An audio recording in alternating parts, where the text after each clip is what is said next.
Yeah, so let's pivot and land the conversation for today in this. How well do we feel like Coach Hugh Freeze has done in his recruiting on both fronts? Right. So uh, Auburn last season, or this first full recruiting season under Coach Hugh Freeze, top 10 recruiting class. Hmm. Right. Again, if you say Coach Hugh Freeze can't recruit out of high school, you're crazy. Top 10 recruiting class after not having much success on the field is phenomenal. He is in the top 10 already right now going into this next recruiting class, killing it in the high school recruiting. His first full season in the transfer portal, he had a top 5 transfer portal class. Now, last year, or this transfer portal class, top 30, right? Nothing super impressive about this year's Sure. transfer portal class, though I think they made some very strategic and key moves for guys. Now, we'll see how they pan out because, top 4 class, a lot of those guys didn't pan out. We'll go and we can revisit that class at another time for the portal. But a lot of those guys don't pan out the way that you probably think that they should. But how would we say Coach Hugh Freeze is done on all fronts as far as recruiting is concerned? I mean, I think you got to give him a pretty, I think you'd say he's done really well.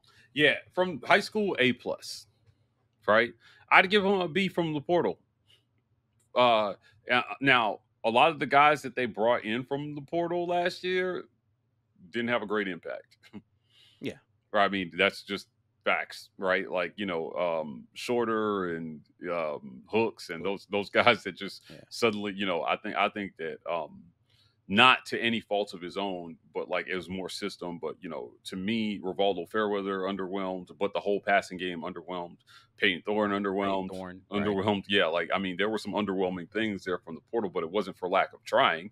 You went out and you got key guys at those positions, and you gave them a chance to start, and it didn't work out. Ultimately, you got through year one, and um, you brought in a guy from high school that might already be better than anybody that you brought in from the portal, and Cam Coleman. So, it balances out eventually. Nobody was expecting fireworks in year one anyway. So you got through it, and you got to the other side of 2024 or 2023, and now you're into 2024 and you're trying to figure it out. From the portal, I just give them a B. I think they did what they could, because here's the thing: Auburn has not yet become a super attractive landing spot for top portal candidates. Yeah. Just hasn't. You haven't shown enough on the field yet, but you have time to do that. That's part of what the mission this season is going to be. For sure. Make Auburn a more attractive landing spot for candidates from the portal by producing more on the field in year two than you did in year one. If it's clearly trending up, that portal recruiting message becomes a lot more effective. I just think it was very, very hard in year one, given where they started and how they did. And that's the piece of this that I think that maybe SEC Mike is missing. Right? It's one thing to say we need to be going after this guy, but it's another thing, right? I admire coaches who they know, like, look, we're not just going to recruit a guy because he's got a bunch of stars. We're going to put energy into the guys we think we can actually land. To some extent, that's the balance in recruiting that these guys have to, you sink a bunch of resources chasing a player that's never going to come to your school for a number of reasons. Right. Whether it's too far from home or like, you know what I mean? All these little things that players consider. So you got to put the energy where you're most likely to be successful. And I think that is something they do. That's why I give them an A on the high school side, because that's what they did. They put a lot of energy into the right guys, and it resulted in a top 10 class. And on the portal side, again, evaluation, we say this all the time, is not an exact science. And a guy can look good on paper and show up and in actuality not be what he looked like on paper.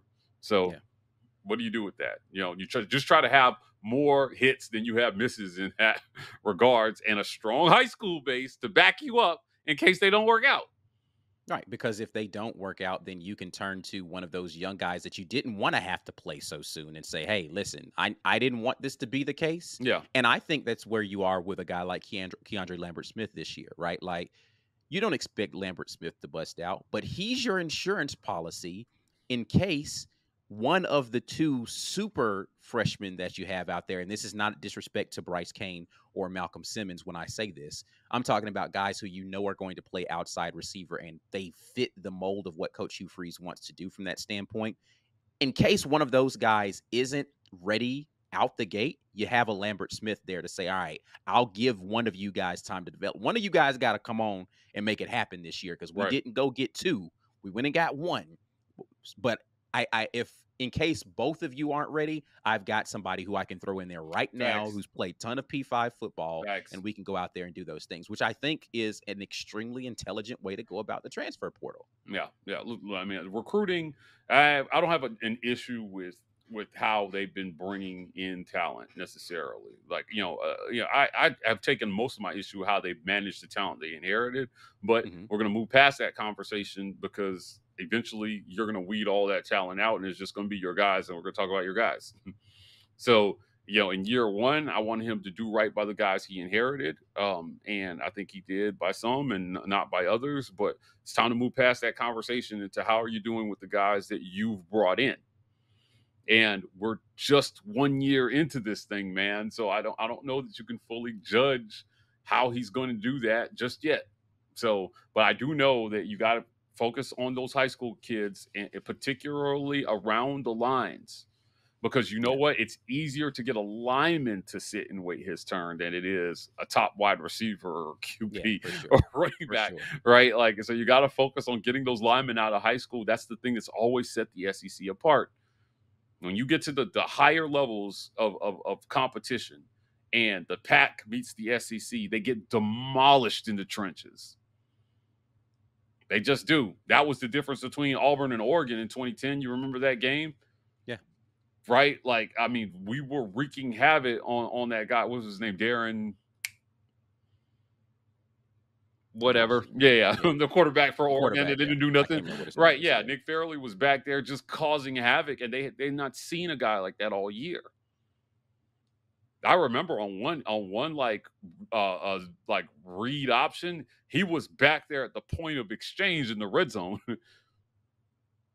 Yeah, and they didn't know what to do constantly all season. He was just a game wrecker. Right? We had those guys. That's if you're talking about how do you build a really good program, and this is something we've said consistently. A lot of people say this is not as if it's a War Rapport unique thought. It's building it in the trenches. I don't care whether it's the transfer portal, high school recruiting.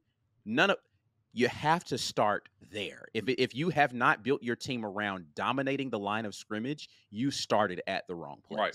But you're not getting a whole line from the portal. You're not even getting most of your line from the portal. You're getting a piece there, here or two, because you got one guy that didn't work out. Or if you do, you have zero depth. You have no depth. No depth. Everybody behind him is probably trash. Yeah, dude. Good trenches are built from high school recruiting, and those trenches are the difference between the big boys and the guys who can't get over the hump. Period.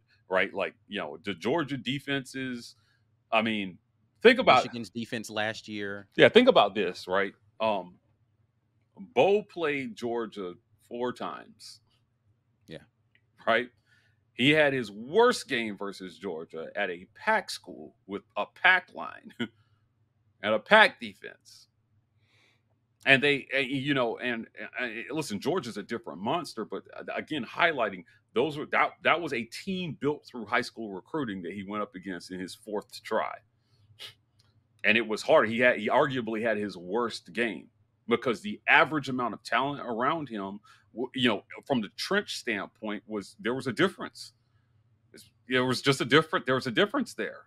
So all I'm saying here is high school recruiting is not going to be less important in the portal era, right? There's more opportunity for the athletes, I think, than there are for the schools. Like, I mean, I think the portal it's for the athletes, man, to get out of places where they either got lied to in the recruiting process, or, you know what I mean? Something didn't pan out the way it was sold to them, and they can go someplace else and play. And you can pull at Aiden Holloway and be like, I'm going to Bama. Okay, well, the portal's for you, bro. Right? How much did Bama benefit from that? I don't know. Yeah. Did they get better? I mean, they probably have a very quality person to warm a bench seat for them. Yeah, right. That's So what I'm saying. Like, how much yeah, better did Alabama get through that? I don't think I'm not sure they got much better. yeah. But Aiden Holloway got the opportunity, and that's kind of my point, man. Like the portal, really, like it's important, and you got to do it. Yeah, 100%. That's why I disagree with Dabo Sweeney's comments on the portal. It was like, we the wait, what do you guys say? that we had.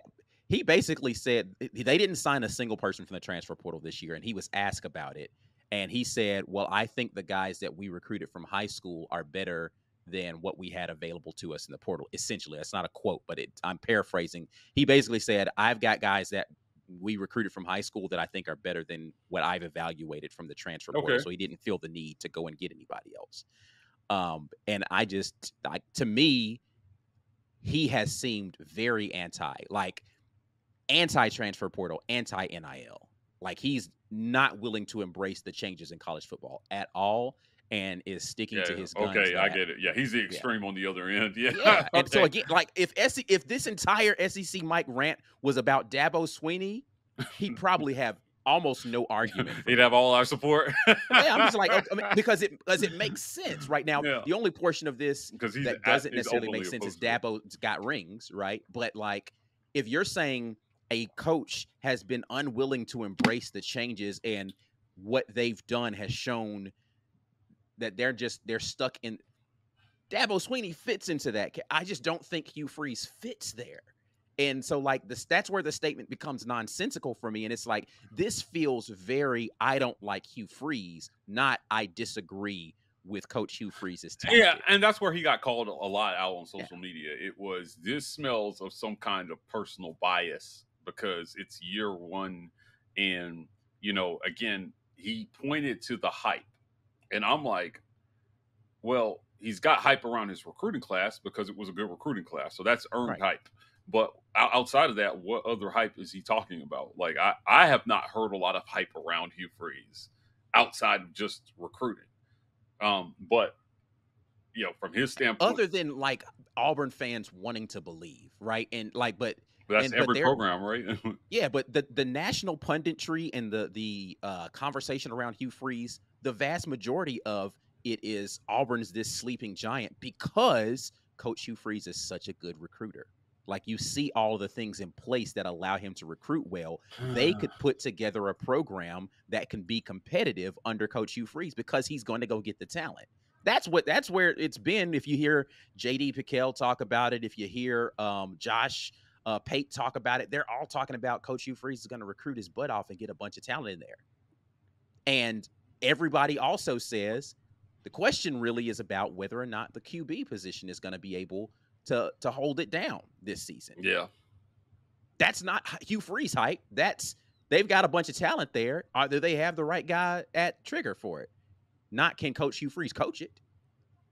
So I don't understand the hype. Also, it feels as if this commentary around transfer portal or whatever assumes he has some blank check that he's unwilling to cash in terms of transfer portal talent to Yeah, come in. and that's the part of this that if Hugh Freeze is never going to be able to say out loud, but it's something that we've said on our show. There is not an unlimited pot of money for you to go to the portal. As a matter of fact, we're getting pretty close to salary caps Right. in college football. So there is a pot of money that is being shared between collectives and what usually is the traditional fundraising arm of the athletic departments. So if I'm a big time donor and I donate to athletics, now they're trying to figure out how do we get. If I had $1 million to give every year, Ike, well, Right. 500,000, usually just $1 million to Tigers Unlimited. But now I'm being asked by On to Victory to support the program in a different way, but it doesn't mean I've got more money to give. I got $1 million for you, so 500 to Tigers Unlimited, 500 to On to Victory. You guys figure out what to do with it. So when they went out and got Peyton Thorne, and I'll stay away from the numbers. Like somebody foot the bill for that, Right. to get him here. And after year one, when people thought Auburn would go right back to the portal to get another QB, I'm like, I'd pump the brakes there because I'm not sure that they saw enough of a return on investment from from just 12 months ago Right. for him to have a strong case to go back to the money people and say, I need more money for another quarterback. Right. No, like these rich people who are giving this money, they're not rich because they just throw it away for nothing. And that's why, like, the whole, $1,000,000 versus dollar store comment, which again I think is kind of ridiculous. I'm not thinking Peyton Thorne. Peyton Thorne was that median guy last year. He was the He guy who was the wasn't median like, guy, yeah. right. So again, they tried it that way last year and it didn't work. So your thought process has to be, well, I got to swing for the fences next time if I'm going to swing at all, or otherwise I'm going to be Yeah. right back in the exact same position again this year. And if I'm going to do that, I might as well ride with the guy I got. Yeah, it didn't work out. Like Grayson McCall was a name that was very hot that offseason as well too, but there were things that were in the way of him coming to Auburn. So it's just not as simple as go to the portal and get who you want. All right. And Right. those guys have to want to come here. And for Yeah. them to want to come here, you have to build a roster that they're going to want to come play on. Right. But there are so many other factors in my conversations with athletes. I'm telling you, even outside of football, have their family being able to come see them play matters. Right. Right, getting home, in case of emergency matters to them. The whole family feel. There's so many different things that these athletes consider, and if you're a top portal prospect, you have your pick of the litter. So you're going to go someplace that meets all your needs if you can. That's it. And it might exclude some schools that either the only way they have to fill the gap, Ike, is money. They say, I know this is far from home, but here's a bunch of money and your family can fly out whenever they want. Right. Right. Like, I mean, that's all you can do is just throw more money at it and say, hey, like, I know when I moved from Phoenix to DC, I wasn't adverse to living in DC, but the cost of living there is crazy. And I loved Phoenix. But you know what? The money was too much to turn down. It completely negated any negative I had from leaving desert climate, which is amazing, by the way, for cold weather climate, which I hate. Right. Yeah. Well, they paid me enough money to consider it. Right. So, that's where a lot of these athletes are at, and that money is not infinite, man. I'm telling you, it's not infinite, and like fans and pundits alike need to just get it through their head. Like, for Hugh Freeze doesn't have a blank check; he's got to manage what he has, and the collective has to find ways to raise the money for a lot of these guys. I'll stop on this. It's why we're here. Other programs are getting in trouble with this. They're over promising money they don't have, and they're reneging on promises, on NIL promises to athletes. Programs who have more money than Auburn, by the way. Auburn, yeah, are reneging on promises that are made to athletes right now. And so if you're trying to operate within what you can actually do and not overpromise, look at the situation that Florida landed up with that guy who they promised like a $13 million NIL deal or some crap, right? That turned into a media crap storm for them. But now if I'm an athlete considering Florida, I'm like, they throw dollars my way. Do you mean it? I'm thinking twice. Right. Exactly. I have to think twice about it. It's like, I hear what you're saying, but like, I need some more assurance, like something. And like, what do you like? You've put yourself in a position now where your word doesn't mean. And I think more than anything else, we'll get back into the conversation. But ladies and gentlemen, it is my pleasure to announce that Smooth Sack Summer is officially upon us. When you're playing in the summer sun, make sure you're groomed from the pubes to the bum. Thanks to our friends at Manscaped, you can make this season the smoothest yet. The Performance Package 5.0 Ultra is the ultimate bundle to keep your boys downstairs cool while looking hot. Join 10 million men worldwide who trust Manscaped with our exclusive offer by getting 20% off plus free shipping when you go to manscaped.com and use code Rapport. It's summertime and trimming is easy. Again, get 20% off and free shipping when you use code Rapport at manscaped.com. Get on board or get left behind. It's Smooth Sack Summer, boys. this is the thing that Coach Hugh Freeze is trying his damnedest to fight is Yeah, I you're need right. my word to mean something Mean to these something. guys. Yes, yes. And now listen, he has in private interviews with us, both on camera and off camera, he's talked about this repeatedly. Right? He is trying his damnedest to do this thing to make sure it's done the right way. He doesn't want to accidentally do anything wrong either. Right. Right. I was told a story. Hugh Freeze went to go see a prospect, went to go watch a game, but there was no ad- admissible contact allowed during this time, right? And man, but he could talk to him on the phone as long as the athlete called him. And like Freeze was just like, it would have been an absolute violation for me to have come in contact with this athlete face to face. He sat in another room. He said he wanted to make sure there was a wall always between them, so the appearance of impropriety could not even be suggested. Right, and this was the athlete that told me this story. Like, listen, man, he wasn't going to break a rule there, and I'm like, I loved hearing that story from Auburn's head coach. I loved hearing that story. It said to me, I was like, okay, you're going to try to play within the rules and you're going to do what you can, because we all know when the hammer drops, Auburn's one of those schools that they're really going to go after. Yeah. They Every got to single handle time. everything perfect. Yeah, right. And so I'm looking at it and I'm just thinking there's a lot to navigate. It's just not, I guess the problem one of the biggest problems that I had with SEC Mike said was he made the portal sound like it was such a simple solution to all of this. You just got to go to the portal. You just got to focus more on the portal. Well, there are a lot of factors that factor into whether you can get guys in from the portal. It's not that dissimilar from high school that you have to have a program that guys want to go to, and he's Right. currently building that. So, I had an old boss that used to say this. He says, "When you don't know what to do, you do the thing that you know how to do." Right. And in the new era of college football, if he doesn't understand the NIL landscape, he's going to lean hard. He's going to figure that out. But while he's doing that, he's going to lean hard into the thing that he knows how to do, and that's recruit kids from high school. Yeah. I have zero issue with that. I think that is the absolute right thing to take, because he's got a team around him that's helping him figure out the NIL landscape. This is one of the things I thought that was Harson's downfall. He didn't have a team around him that understood the SEC.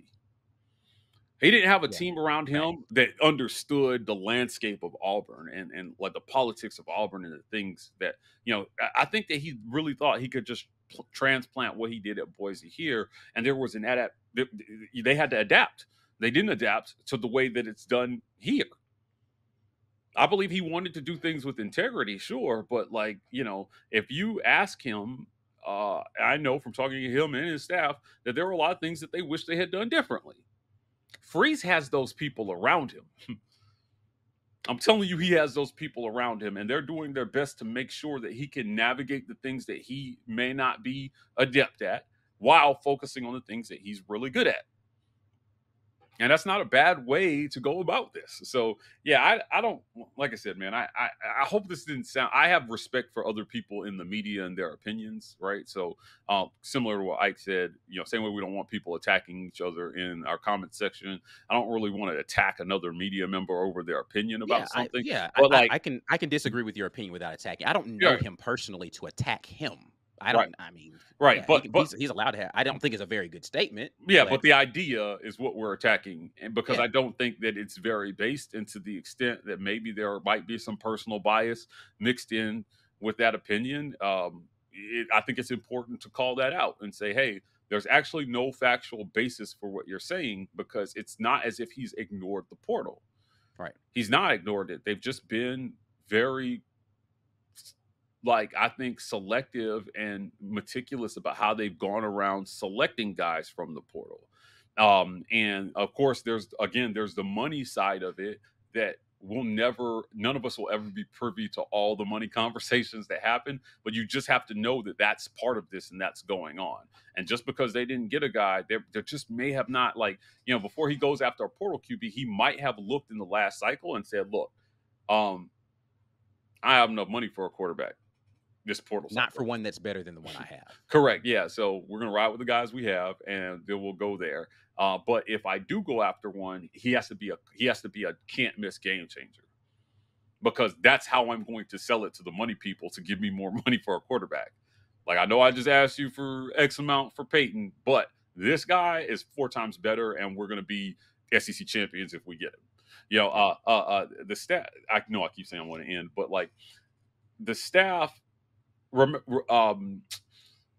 It was Trooper Taylor and another coach that went out to go see Cam play at Blinn. They came back and they told Chiswick, we have to have this guy. This is it. I remember hearing stories about Tebow and the Florida staff saying, if we don't get this guy, they told Urban, if we don't get Tim Tebow, it'll set our program back 5-6 years. That's how they felt about Tim Tebow. So they went out and they said, hey, we're going to put all resources into getting this guy because we feel this way about him. I think that that's the way Hugh Freeze would have had to have felt about a quarterback to get a guy in the portal last cycle. Yeah. He would have, because he was going to have to sell it. He was going to have to sell it with his heart to the powers that be like, I know we made a mistake, but this is the guy. Please give me what I need to go get this kid. And if he wasn't that strongly convicted about it, we here at the War Report knew that they probably weren't going to get one, because we weren't hearing that he was that strongly convicted about anybody in the portal. Right. There's some guys that were taking a look at, but like, yeah. You mentioned the whole Tebow thing, right? And this, I'm going to kind of put a bow and tie Sure. back into a conversation we were just having. They had Tim Tebow on that roster. Now, he was already starting. It didn't stop them from going and recruiting Cam Newton. Sure did. They still went out and got Cam Newton to recruit to Florida and was like, he's going to be the next up. And Cam had to be okay with sitting for a year. But Cam knew, you listen to Cam Newton talk, he knew he was that dude walking in, true freshman. And he was like, all right, but I got to wait until it's my turn. Now, it didn't turn. He didn't hit the transfer portal because he was tired of waiting, right? There were other circumstances that led to Cam Newton leaving the University of Florida. But that's the way that's big boy recruiting and saying, I don't care who we got as our starting quarterback. I still want the best next dude to be on my roster as a quarterback in waiting for the next season. And I have to figure out a way to keep that young man patient while we figure out what his process to getting on the field is going to be. Same thing with Trevor Lawrence when he was up there in freaking Clemson, right? Trevor knew he was that guy, freshman. Now, he ended up playing before the end of his freshman season, but he was on the bench. And he knew he was going to be on the bench when he walked in the door. Yeah. That's big boy recruiting, though. We got a starter in waiting. I'm still going to go get the best 5-star prospect I can at that spot. And if the guy who I have pans out, then this will be my next guy. Yeah. That's how you got to do it. And I'm tying that back into the whole Juju Lewis conversation about whether or not Auburn should go. Yeah, go get him. If he wants to come to Auburn and figure out how to get him there, and then figure out how he plays into your progression at quarterback. Yeah, it's just interesting, right? Because like, Kelly Bryant was pretty established by the time they recruited Trevor Lawrence, right? And in our situation here at Auburn, the potential starter will not be as established as Juju Lewis. Right. So it's not like you're bringing him behind a guy who's going to be up and started for like 2 years or whatever. Yeah, and I think that changes the conversation a little bit for the guy that you're bringing in. But and for the guys that are here. So like I say, it's his job to balance this and to know which direction to go. But you recruit the best guy every year. It's just tough, man, because you're making commitments to kids. This is why I think Saban had the most effective recruiting pitch. He had built his program to a point where he just didn't have to promise anybody anything. Yeah. To get them to come. He said, this is Alabama. You're going to compete no matter what position you're at. And that's that. If there was a time where Alabama was paying recruits, I think it was a long time ago. Over the last like 7-8 years of Saban, I don't think he needed to at all. You just tell them to come, and I'm going to get you to the league, especially if you're a 4 or 5 star. You're going to go to the league. If you do your part, I'm going to get you to the league. And that's it. That's all he needed to say. So he could get a guy to sit behind another guy because he also had a clear history of like bringing kids in from high school and it being a succession to the next guy. Right. By year 2, you're going to be a starter. By year 3, you're going to be a starter. So you're going to come in, you're going to sit for 2 years, but we're going to make sure that you're ready to go when it's time to hand the torch. Or if there's an injury, maybe sooner. It worked out pretty well for them. It did. And the only guys who are having to go to the, like, it's when you have a miss, it's when your guy is not ready to step up that you go to the portal and you find a guy. You keep recruiting those kids from high school, and then you transition back to that succession as quickly as you can. Right. Those are the kids. That's how you sustain a winning program. But trying like how you refresh instead of having to, or you reload instead of having to rebuild constantly.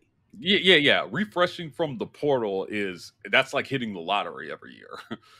That's how I see the portal. It's literally like hitting the lottery every year, because to get that guy, you have a lot of things have to go your way.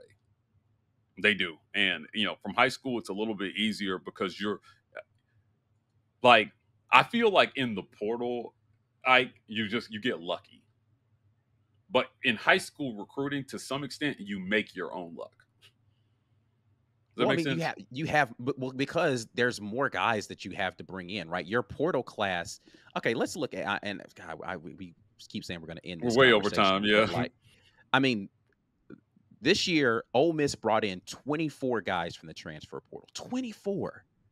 Texas A&M, 28 guys from the Colorado has 42 guys on their roster from the those are not sustainable transfer portal. You cannot be bringing in. Auburn this year has 14 commits from the transfer portal. Right? Let's look at the better programs out here in college football perennially. Ohio State, 7. Bama, 15. Texas, 11. Right? We're talking about teams that are perennially in the top of Georgia, 11. If you're in the 20s, you had a lot of work you had to do because your high school recruiting was buns. Yeah. Like, there's no two ways about that. If you had to go get 20-some people, which is what Auburn had to do last year, your high school recruiting was cheeks. It was bad. It was bad. So, again, great point. And I said there's only a few coaches doing it at a sustainable level to be competitive. But to your point, there are no championship examples of that where like you're into championship hunt year in year out. Now maybe that changes a little bit more with a 12-team playoff, but with a 14 playoff it was impossible. Right? Like, because once you get in a playoff, anything can happen. Anything could happen. But the getting into that 14 playoff, man, it was just so hard. The margin for error was still very tight, even though we let 2 more teams into the conversation over the BCS. So the high school recruiting is still king, man. There's a reason why football is the most popular sport in the country, right? It's because high school football is strong, almost like, you know what I mean? It's the most popular sport at that level.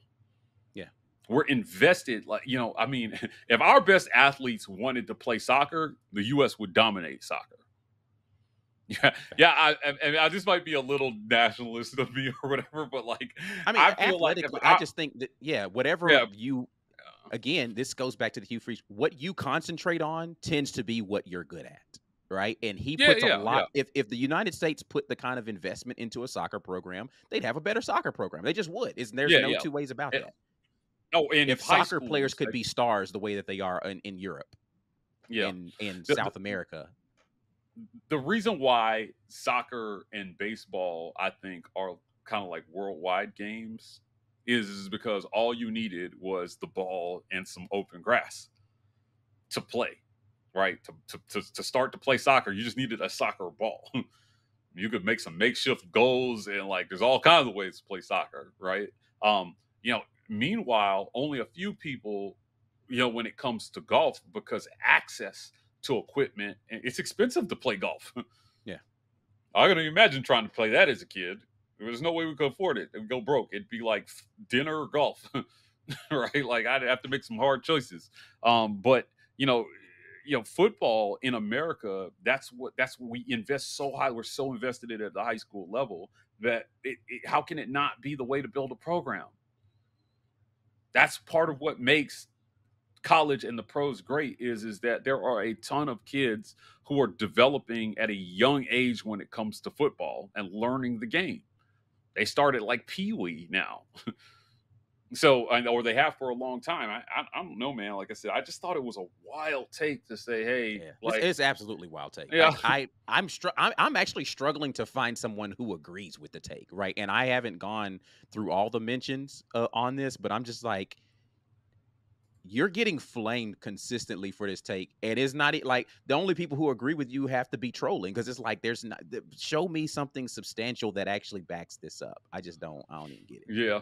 So anyway, all right, let's get out of here. For full episodes, make sure you head over to the War Report's YouTube channel and check out the Weekend Tailgate. Every Sunday, we're going live. Join us on the live stream at 1 p.m. Central Standard Time. Until the next time, War Eagle.